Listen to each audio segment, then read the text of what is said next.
भगवद गीता अध्याय 5 कर्मसन्यास योग विस्तृत सार। भगवद गीता का 5वां अध्याय कर्मसन्यास योग कहलाता है। इसमें कुल 29 श्लोक हैं।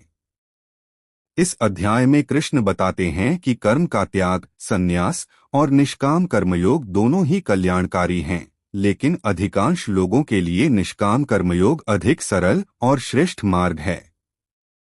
अर्जुन पूछते हैं, हे कृष्ण, कभी आप कर्म त्यागने को कहते हैं और कभी कर्म करने को। मेरे लिए कौन सा मार्ग श्रेष्ठ है?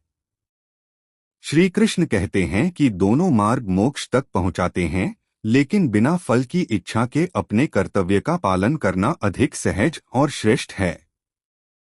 मुख्य संदेश: कर्म मत छोड़ो, कर्म के फल का मोह छोड़ो, हर कर्म भगवान को समर्पित करो। 3. सच्चा सन्यासी कौन है? श्री कृष्ण बताते हैं कि केवल वस्त्र बदल लेने या संसार छोड़ देने से कोई सन्यासी नहीं बन जाता। सच्चा सन्यासी वह है जो किसी से द्वेष नहीं करता, किसी वस्तु की लालसा नहीं रखता, सुख दुख में समान रहता है, अहंकार और आसक्ति से मुक्त रहता है।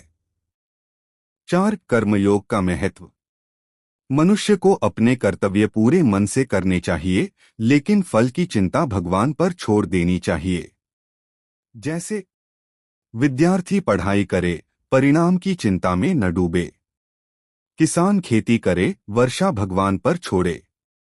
कर्मचारी ईमानदारी से काम करे, सफलता का अहंकार न करे। 5. आत्मा और शरीर का भेद: ज्ञानी व्यक्ति समझता है कि आत्मा न जन्म लेती है न मरती है। शरीर केवल एक माध्यम है। इस ज्ञान से मनुष्य भय, दुख और मोह से मुक्त होने लगता है। 6. समदृष्टि: ज्ञानी व्यक्ति सब में एक ही परमात्मा का दर्शन करता है। वह विद्वान ब्राह्मण, गाय, हाथी, कुत्ता और समाज के किसी भी व्यक्ति, सभी में एक ही परमात्मा का अंश देखता है। 7. मन पर विजय: जिसने अपने मन और इंद्रियों को जीत लिया वही सच्चा योगी है। ऐसा व्यक्ति क्रोध पर नियंत्रण रखता है, लोभ और मोह से दूर रहता है, शांत और प्रसन्न रहता है। 8. सच्चा सुख कहाँ है?